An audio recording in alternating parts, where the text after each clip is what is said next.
Hello and welcome to pharmacy classes. मैं हूं विशाल और आज हम पढ़ेंगे topic that is structure of immunoglobulin और स्ट्रक्चर ऑफ एंटीबॉडी।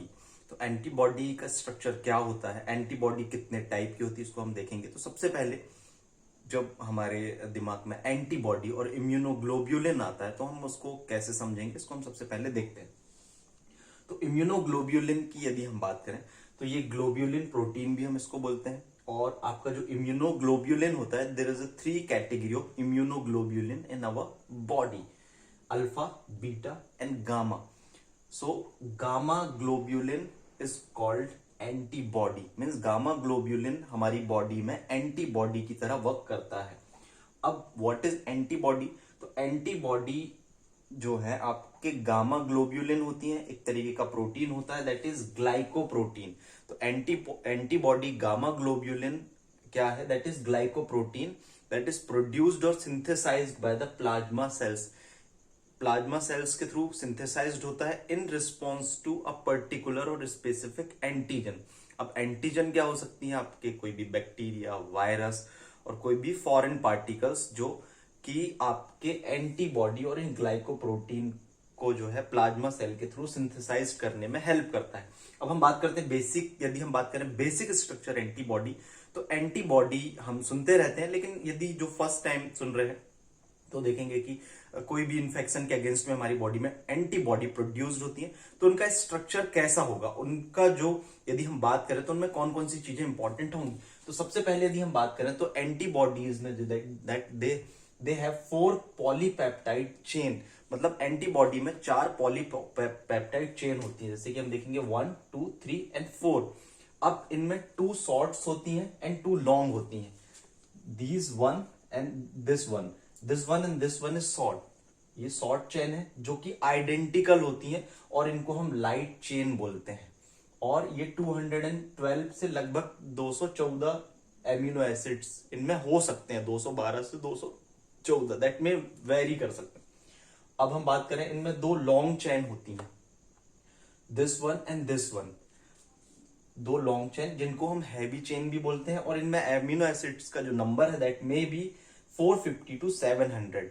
अब इनको हम डिफरेंट कैटेगरी में, जो हैवी चेन के उनके पर्टिकुलर आपके उनके टाइप के अकॉर्डिंग हम इनको 5 कैटेगरी में डिवाइड कर सकते हैं।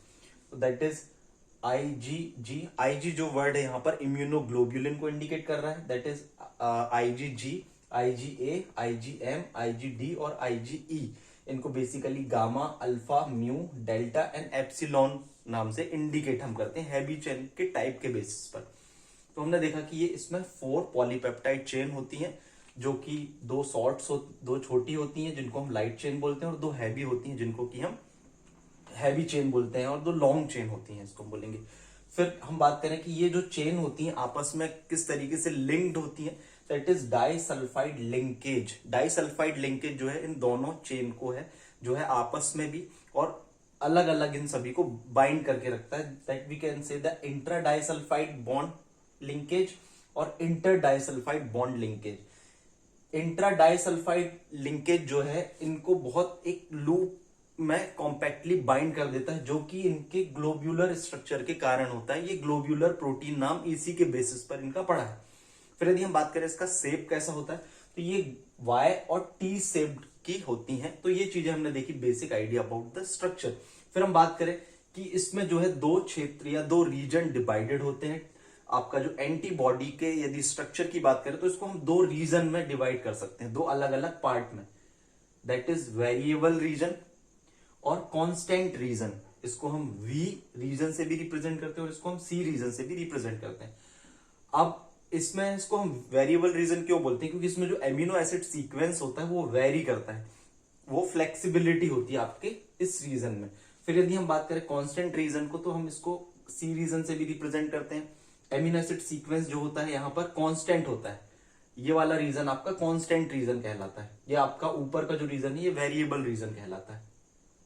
और इसमें ज्यादातर एन टर्मिनल एंड होता है, आपका जो वेरिएबल रीजन होता है ये एन टर्मिनल एंड कहलाता है, means amino acid sequence ending. और यहां पर जो आपका होता है C टर्मिनल से एंडिंग होती है आपका, या तो हम बोले कार्बोक्सी टर्मिनल इसको हम बोलते हैं। अब यदि हम बात करें वेरिएबल रीजन में, आपका FAB रीजन होता है जिसको हम बोलते हैं एंटीबॉडी बाइंडिंग फ्रेगमेंट। मीन्स वो एरिया जहां पर आपका एंटीजन बाइंडिंग फ्रेगमेंट बोलते हैं हम इसको, एंटीजन बाइंडिंग फ्रेगमेंट। ये एंटीबॉडी में एंटीजन बाइंडिंग दो साइट होती है यहाँ पर, एक आपका ये और ये यहाँ पर। मीन्स जो आपकी एंटीजन होती है वो यहाँ पर आके बाइंड होती है। तो जो एंटीजन यहाँ पर बाइंड होती है तो इस रीजन को हम एंटीजन बाइंडिंग फ्रेगमेंट कहा जाता है, जो कि आपके वेरिएबल रीजन में होता है।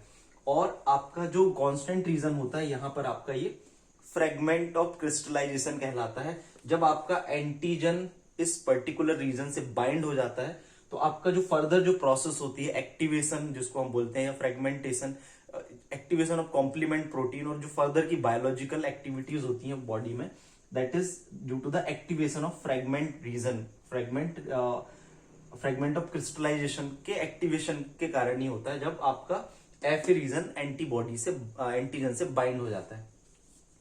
एपिटोप, इसमें एक वर्ड आया है कि जो आपके एंटीजन होते हैं, एंटीजन पर्टिकुलर स्पेसिफिक प्रोटीन होते हैं, और वो प्रोटीन का पार्ट जो कि आपके इस पर्टिकुलर एरिया को आइडेंटिफाई करके बाइंड हो जाता है, इस पर्टिकुलर प्रोटीन को हम एपिटोप बोलते हैं। और ये जो प्रोटीन वेरिएबल रीजन में होता है इसको हम पैराटोप बोलते हैं। इसको ध्यान में रखना, that may be asked into the competitive exams. तो हमने देखा कि basic idea about the antibody structure. अब एंटीबॉडी कितने टाइप की हो सकती है? IgG, IgA, IgM, IgG और IgD। यदि हम स्ट्रक्चर की बात करें तो आपका ये मोनोमर होता है IgG, IgA आपका डायमर होता है, और यदि हम बात करें IgM की, ये पेंटामर स्ट्रक्चर है, IgE आपका मोनोमर और IgD मोनोमर। फिर हम हैवी चेन की बात करें तो हैवी चेन में गामा, अल्फा, म्यू, एप्सिलॉन और डेल्टा के उससे कहा जाता है। यदि हम एक कॉमन बेसिक इनके फंक्शन की बात करें तो आपका IgM जो है ये क्रॉस कर जाती है प्लासेंटा, और आपका जो फीटस है उसको जो है आपका इम्यून रिस्पॉन्स प्रोवाइड करती है। IgA आपका फर्स्ट लाइन डिफेंस एंटीबॉडी बोला जाता है, और ये सीक्रेटरी एंटीबॉडी के लिए स्पेशली हेल्पफुल होती है। IgM की बात करें तो ये आपके जो ब्लड इन्वेडिंग माइक्रो ऑर्गेनिज्म के अगेंस्ट में ज्यादातर ये एक्टिव होती है। IgE की बात करें तो ये इन्वॉल्व होती है हाइपर सेंसिटिविटी टाइप 1 रिएक्शन में। फिर हम IgM की बात करें, IgD की बात करें तो ये ज्यादातर act as a recognition receptor for antigen के लिए एज अ रिकॉग्निशन रिसेप्टर की तरह वर्क करती है। तो यदि ओवरऑल हम बात करें तो किन पॉइंट्स में आपको ध्यान में रखना है कि ये 4 पॉलीपेप्टाइड चेन, डाइसल्फाइड लिंकेज, इनका सेफ, और इनमें 2 रीजन जो होते हैं इनको हम डिफाइन करेंगे, तो we can define the basic structure of antibody. So thank you very much and all the best.